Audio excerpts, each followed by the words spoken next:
After Indiana goes on the road and does the thing that nobody thought they could do, taking down the Ducks in Eugene, the debate has begun. Are they the best team in college football?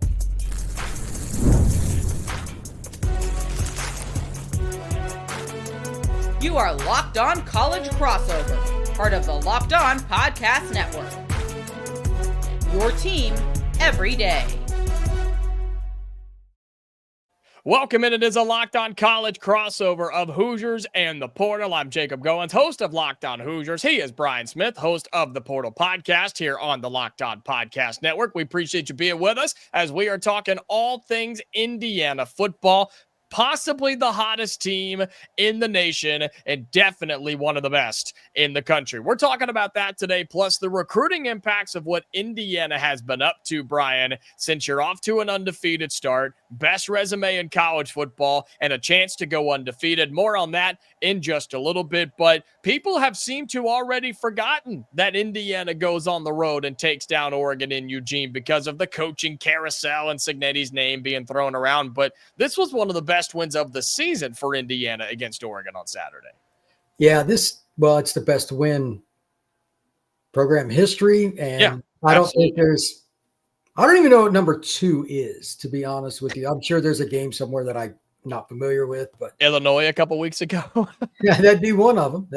They beat Michigan and, a few games like that in their career, but nobody that was ranked like this, especially being in Autzen Stadium. That's really crazy. So my question is now, Indiana earned that win, by the way. There wasn't anything shocking. Like Dante just got taken out of his game, the whole 9 yards.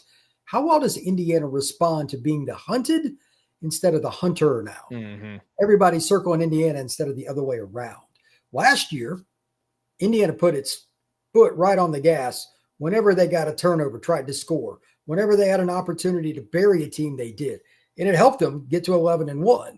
Well, the back half of this schedule, just the way it fell, Penn State is not what we thought they were. That's the obvious. Grunk Myers, the new quarterback, nobody has any idea. And I think that team will have a few moments, but by and large, that's the only team that's remotely on the same level with them. They should stomp everybody down the stretch before they play Ohio State in the Big Ten title game. Prove me wrong. That's where I'm at with that. So yeah, I think they've earned it based on that's how dominant they were against the Ducks. And by the way, all this is going to look really salivating to all the recruits too. Just want to throw that out there. Yeah, and we are going to talk recruiting impacts in just a little bit. I want to flip this to Oregon for just a second because nobody's talking about them. Everybody seems to have written them off and, Oregon, whatever. They're fine, but Indiana beat them, so they must not be that great. Their schedule's not all that crazy either, right? They go to Rutgers, home versus Wisconsin, at Iowa, which is a tricky place to play, home versus Minnesota. They then host USC, which could be interesting, and on the road at Washington. I mean, that's a really good Oregon team that Indiana kind of manhandled down the stretch, but they still have every opportunity, Brian, to go and compete for a national title, don't you think? I would say so. And if Oregon goes 10-2 or 11-1 in the regular season, that just boosts Indiana's strength of schedule. Mm-hmm. And that's ironic considering who Indiana played out of conference, but nonetheless, nobody else is going to Autzen. I forget how many games in a row they won at home, but Indiana's the last one to do it in a long time. Yeah. That's going to hold weight. So even if they lose to Ohio State in the Big Ten title game, there's a chance they still get one of the top 4 seeds. It's possible. This is about as good a setup for Indiana as you're going to get. And it's been a lot of fun the first few days of this week. Sunday was good. Saturday night, of course, with you on Locked On Hoosiers on our live show, just kind of marinating in all of this, right? And soaking it in, but understanding that Indiana has games left to play. You can't get hung up. And I think this is what you were alluding to a little bit earlier was you can't treat that like it's the Super Bowl and the season's over. You still have the back half of the schedule to play. But Indiana proved that if you can win that game, you can easily win the rest of them. And it was in all facets, right? It was the offense. It was the O-line. It was the running game. It was even the kicking game on the road and the defense in the rain. I mean, it was in all areas of the game that Indiana proved, especially comparing to last year, that this is a complete team. Because a year ago, you're right. That team would get up on somebody and be like, man, can't let up now because if we do, we might lose. If we slow down, they may come back and beat us. This team doesn't have that mentality. This team is better than you, and they just flat out know it. Well, that's the thing. They've got a little swagger. When they had that interception against Oregon, I kind of wondered if they were going to crater. Would have been pretty easy. A lot of teams would have. The next drive, they went down the field. So I think this is a little bit different makeup, and I'm not saying they're all built like Cignetti. He's about as brash and arrogant as it gets, but you need a little bit of that to play in those moments. Like Oregon had to score. IU's back seven was going to be under the gun, and they dominated it. Dante's going to play in the NFL. Yeah. He didn't look like it on those drives because he had back-to-back drives that were horrible. Indiana took it to him. This team is, I don't want to say they're significant, but they play like he talks, and that's a good thing. Yeah, I mean, they take his mentality, they take his attitude. And earlier in the week, earlier in previous episodes in the season, off season and things, I've compared Cignetti mindset-wise and mentality-wise to Nick Saban, because he does come from that coaching tree. People forget he was an assistant for Saban at one time. He has that same kind of hard, you know what, and come in, do your work and get out. We're going to play disciplined, and this is how I do things. And I think you see it paying off, right? Because Indiana isn't just a good team. They're a good program now, and it's taken just a year and a half. That's what stands out to me. I've never seen a turnaround this fast at a place that was so bad. You could pick the sport. Yeah. Like, it's just not normal to see this kind of stuff. Like in baseball, you got free agency and stuff. It's different because you can literally spend your way to, we got the NIL with the port. It's not quite the same. These are still college kids that are being developed. Pros are still pros. So at the college level, especially, I've never seen anything like this where a team not only turned around, had a chance to go to a major bowl or something, but Indiana's been the laughingstock at the Big Ten for a long time. Now they're the top of the Big Ten. It's crazy. And they're not doing it with the same kids. Like Jeremiah Smith is not going to take an OB to Indiana. It's just not going to happen. Yeah. Now, all of a sudden, maybe that kind of kid like Manchin Sales, who we'll probably talk about many times over the next year, very possible that he will. And he might be one of the top two receivers in the class of 27. The change that's happened since Curt Cignetti and let's give the whole staff credit, even the back office, everybody, they're all responsible. That is incredible. Somebody needs to write a book on this. Like, literally. I've never seen anything about it. And I follow like recruiting and roster management for a career, and I've never seen anything like this. A book, a documentary. They're already talking about building the statue, naming the stadium after him. I mean, history is being written right in front of our eyes, and it's because of what the Indiana Hoosiers are doing on the football field. Not in basketball, not in anything else, on the football field, thanks to Curt Cignetti. And that has major impacts across several facets of the game, including recruiting, which we talk about next with our man Brian Smith of the Locked On Portal podcast. I'm Jacob Goins of Locked On Hoosiers. We talk recruiting coming up next.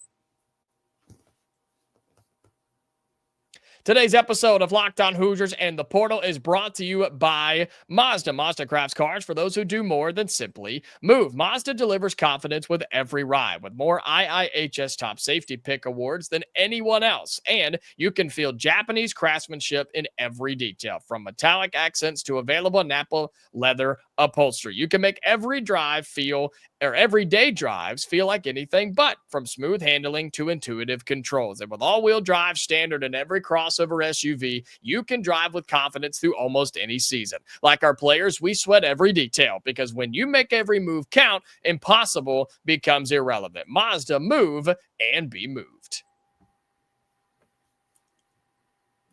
Today's episode is also brought to you by Peloton. Peloton is shaping the future of fitness with the brand new Peloton cross-training tread, plus powered by Peloton IQ. It's their most advanced equipment yet, designed to give you real-time guidance and endless ways to move, whether you're running, lifting, or cross-training with your favorite instructors. This is training reimagined. Peloton is built for breakthroughs with tools that help you plan, stay motivated, and reach peak performance. The swivel screen is a game changer. You can go from running on the Tread Plus to strength training without missing a single beat. And the personalized class recommendations keep you engaged. You get workouts tailored to your vibe and energy level each and every week. So let yourself run, lift, flex, and push forward. Explore the new Peloton cross-training Tread Plus today at onepeloton.com.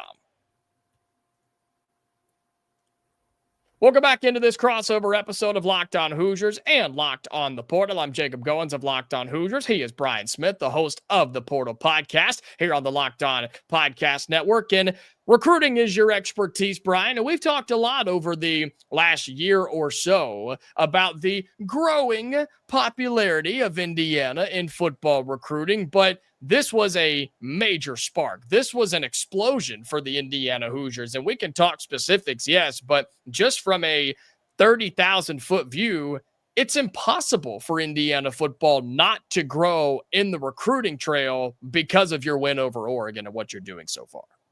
I'll go ahead and predict they're going to flip somebody that they weren't even in on prior to the season beginning. So not even somebody they didn't finish like top 2 or 3, like somebody's going to be like, you know what, I at least got to visit Indiana. Sure. To see what's going on with this.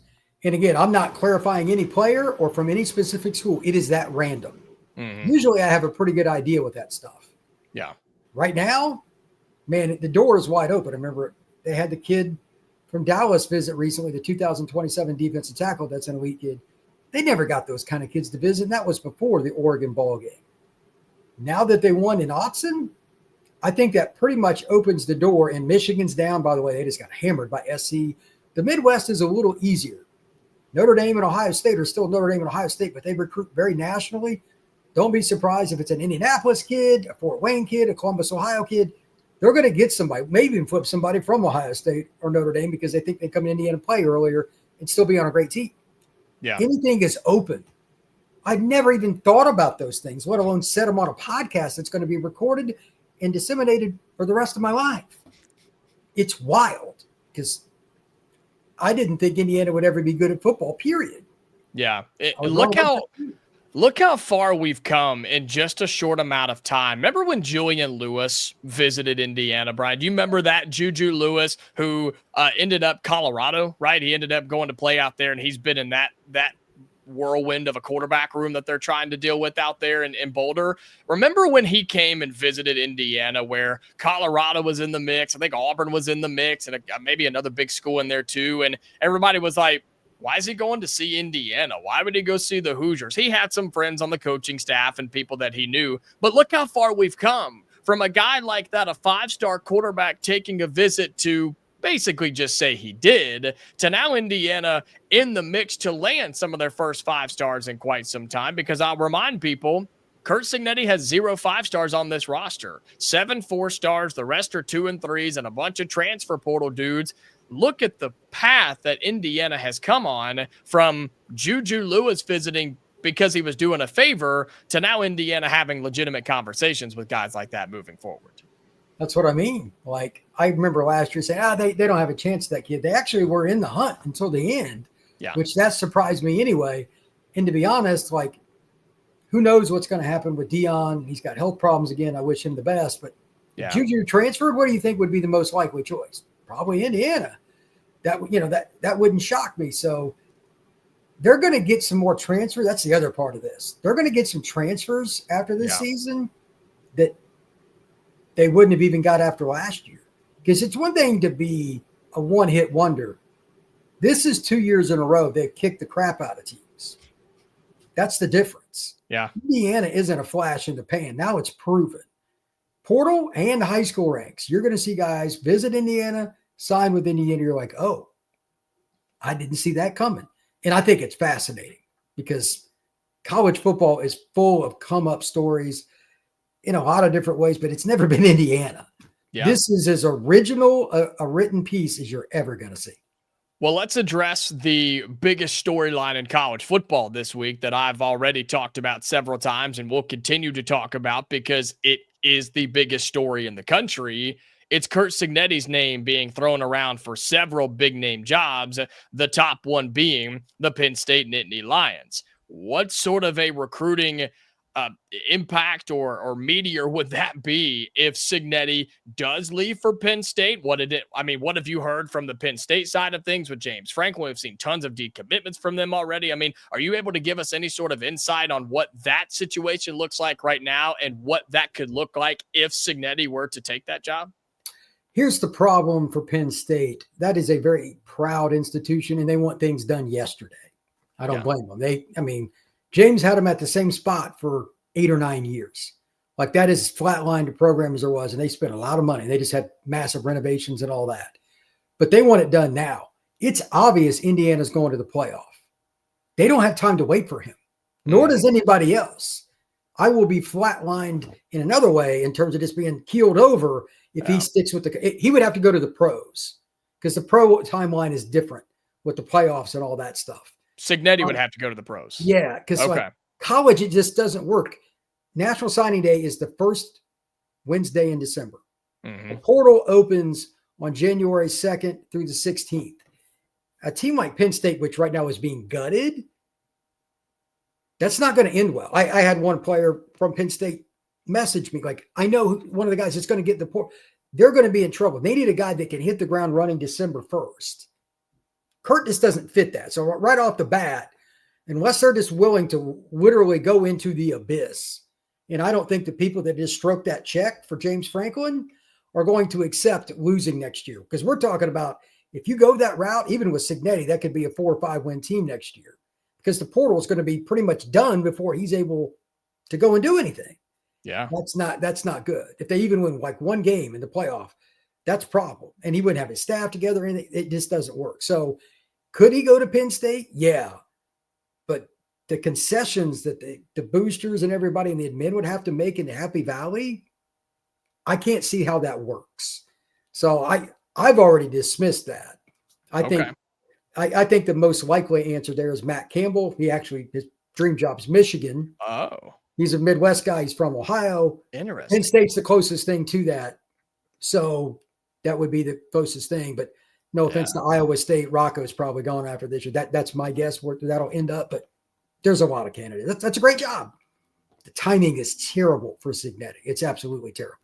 And the argument I've had already this week, and again, we'll continue to have, is I just don't think it makes sense. You just explained why it doesn't make sense for Penn State. I don't think it makes sense for Cignetti. Like, you're building a legitimate dynasty for however long that lasts, we'll see. But man, you're beloved in Bloomington. You're building something, and you are the story of college football. We're going to talk in a moment about if Indiana's the best team in the country, and I think there's a legitimate argument that they are. But man, everybody's talking about Indiana. Everybody's talking about Curt Cignetti, and he's making over $8 million a year. Why would you leave that and the recruiting momentum that you've just started to really gain traction on in Indiana? That seems like it would just be starting over from ground zero. You said it all. You know, if you just wanted to be at Penn State, that's fine. He's a Pennsylvania guy. Yeah. But again, it's all timing stuff. It's bad on the end that you just mentioned. And what I talked about prior is worse yet, because he doesn't want to walk into a situation where he doesn't get to dictate his roster.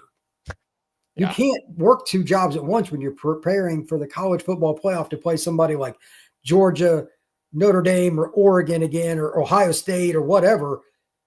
You can't, you have to have eyes on the prize, and you'll get slaughtered. He's not going to be able to go help Penn State. So yeah, I don't think he's going to be interested in it because of that. That's what I think. I mean, if Indiana goes to the playoff like we think, finishes 11-1, 12-0, plays Ohio State in the big, they're going to get a high seed. He's going to be focused solely on that. And if Penn State's around after the season, maybe we can talk, but they need somebody December 1st. The timing just doesn't work. Well, good news is Curt Cignetti is still the head coach of the Indiana Hoosiers, and the debate has started. Is Indiana the best team in college football? We talk about that with Brian Smith of the Portal Podcast here on Locked On Hoosiers as well, right after this on this crossover of Hoosiers and the Portal. This episode of the Portal Podcast and Locked On Hoosiers is brought to you by Wayfair. The holidays are going to be here before you know it, which is exciting, but getting your home ready for guests and celebrations can feel like a lot. Maybe your serveware needs a little bit of a refresh, or that guest room could use some new bedding in it. Wayfair has everything you need to get your home holiday ready. From Christmas trees and wreaths to bedding, cookware, and outdoor inflatables, it's your one-stop shop for every room in the house. Wayfair makes it easy to personalize your home for the holidays with a huge selection of every style and budget. And with free and easy delivery, even on the big stuff, you can get everything you need without the hassle of huge delivery fees. Look, you can get dining room table sets on Wayfair. You can get a dresser. You can get holiday decorations. Whatever you need, Wayfair's got it. And with free shipping, like it says on the big stuff, anything little or small or big, it doesn't matter. They're going to ship it to you for free. That's why you need to be using Wayfair. Get organized, refreshed, and ready for the holidays for way less. Head to wayfair.com right now to shop all things home. That's WAYFAIR.com. Wayfair, every style, every home. Today's episode of Locked On Hoosiers and the Portal Podcast is brought to you by SupplyHouse. When the opening whistle blows on a new repair, get your crew moving forward with SupplyHouse. Order today and see parts on your doorstep tomorrow. Over 280,000 plumbing, HVAC, and electrical items from the most trusted brands in the business. Their real-time inventory and honest lead times keep you from punting on projects, while their industry-leading customer service always has your blind side covered. If you need parts fast for a project, SupplyHouse has next-day delivery. Talk about a game changer. And the Part Finder tools and 3D schematics can save you hours on jobs where every detail matters. Join the free Trademaster program today and score serious perks like priority shipping, lower prices, and a dedicated support line. Visit SupplyHouse.com to sign up for free and use the promo code SHCollege5 for 5% off your first order. That's SupplyHouse.com. Real people, real service. All right, final segment here on Locked On Hoosiers and the Portal Podcast. If you're watching or listening on the other show, be sure you follow the other show on YouTube and your podcasting platforms and things with Brian Smith of the Portal Podcast and myself, Jacob Goins of Locked On Hoosiers. And people are starting to talk, Brian, with the win over Oregon last week and what Indiana has done to this point. Are the Hoosiers the best team in college football? I know Ohio State is still out there and they still exist, but no other team in the nation has 2 top 10 wins to this point, Brian. So I toss this to you. Is Indiana the best team in the country? They're the most deserving based on who they played. Ohio State's more talented. That's probably the best way I would put it. On a neutral field, Ohio State's probably still favored by a touchdown, probably against anybody, because they have Jeremiah Smith. They have the ultimate equalizer. Who is so good. He's so good. He would be a guy that would get double teamed in the NFL right now. So It's a problem for college football teams. So outside of Indiana, I mean, the only other teams that Miami maybe could be ranked up there, A&M to a certain degree, but their defense hasn't been as good. I mean, I think it's Miami or Indiana. If it's not Ohio State, it's one of those 3, however you want to put it. But I don't know what Indiana could do now because their schedule does tail off. Mm-hmm. But there's a chance because Miami's schedule isn't that great either down the stretch. It'll be interesting. I think Ohio State, Indiana, and Miami, it's going to get real boring with the poll because none of them play anybody like Michigan, Ohio State played, but they're not the same Michigan. They're in trouble. I think that it's going to be real boring. Indiana or Miami will finish number 2, which is significant because it changes how it works with the seeding. So let's see how that goes. But my guess is Indiana won't surpass Ohio State. I think Indiana has the best resume right now. I think they're the hottest team in college football, but I do agree that Ohio State is still at that next level, but the Hoosiers have closed the gap. I'm not saying that it's equal. I'm not saying that it is even a hair away, but it is close. And I think when you start comparing the 2 squads, right, you think of Ohio State's defense. I do anyway. You mentioned Jeremiah Smith, and the Hoosiers have good receivers, really good receivers, guys that are going to be playing on Sundays, but Jeremiah Smith is at a different level. But I start comparing like the defenses, and tell me what Ohio State has and has shown defensively that Indiana hasn't shown to this point. especially against the high-powered offenses like Oregon that Indiana went up against. I don't give a ton of credit to Ohio State for slowing down that Texas offense in week one, because a Texas offense has been garbage. It's been horrible. Arch Manning has not been what we thought he was going to be, but I do give the Buckeyes credit for slowing down Washington, because that is a legitimate offense. Yeah, Damon Williams, for those that haven't seen him, he is a freakazoid. I love watching him play. He's a really good player, but it's just the NFL talent. It's sexier to talk about. Arbel Reese is a very freaky linebacker. Obviously, Caleb Downs is as smart a player as I've ever scouted and been around, and like he's the one that runs the back end of it. Basically, an NFL defense, it's very complex. So it's just the sexier pick, and it's the safer pick. People want to be right at the end of the year. So they're going to bet on the teams with those certain logos on their helmets. So that's going to be the answer. But Indiana's defense fundamentally is probably as good, if not better, than Ohio State. They got a little more length, a little more size, a little more NFL measurables, but the production's very similar. And man, look at the comparison of the top of the Big Ten versus the top of the SEC, the top of the Big 12, the top of the ACC. Like, the Big Ten is leaps and bounds above all of those conferences, even though right now the SEC has 5 teams ranked in the top 25. Like, I'm not sold on Ole Miss. I'm not sold on A&M. I think Alabama's getting there. Georgia bounced back a week ago when they went on the road and won. You've got LSU knocking on the door, but Brian, I'm taking Indiana, Ohio State, and Oregon against any of those SEC teams. If I have to take somebody to win the national title right now, give me the teams ranked in the Big Ten compared to the teams ranked in the SEC. Let me pull them back up just to make sure I'm not crazy here. I take the teams in the Big Ten to win the national title before I take those teams in the SEC right now. Yeah, I think if you put the SEC and the Big Ten together, the first 3 teams ranked in a power poll, you could make a strong argument that Oregon, Alabama would be the question, but that's iffy. I would take Oregon because Alabama can't stop the run, which, by the way, makes no sense. Which is wild. Yeah. Because they got the horses to do it. I don't know how well they're coached on defense anymore, but otherwise, you're right. Like, the SEC is way deeper. That's not in question. But at the top, Big Ten is legit. And Indiana already went in and just beat Oregon. They're going to get their chance against Ohio State eventually. Obviously, they still play Penn State, although they're not the same team. They won at Iowa. That's a team that just, by the way, Wisconsin, oh boy. Iowa beat them 37-0. Yeah, not good. That may be the next P4 job to open up, my friend. Not looking good. Yeah, I did a Wisconsin show yesterday. That was not a fun show. I think Indiana's right there. If it's not Ohio State, I mean, I could see why you would rank Indiana number 1. And again, the Big Ten at the top. This is the heaviest I've ever seen it. And Michigan's not one of them. And Penn State's not one of them. And you got USC that's coming up. If they beat Notre Dame this weekend, that's another one that's kind of a wild card. Big Ten is really unique this season.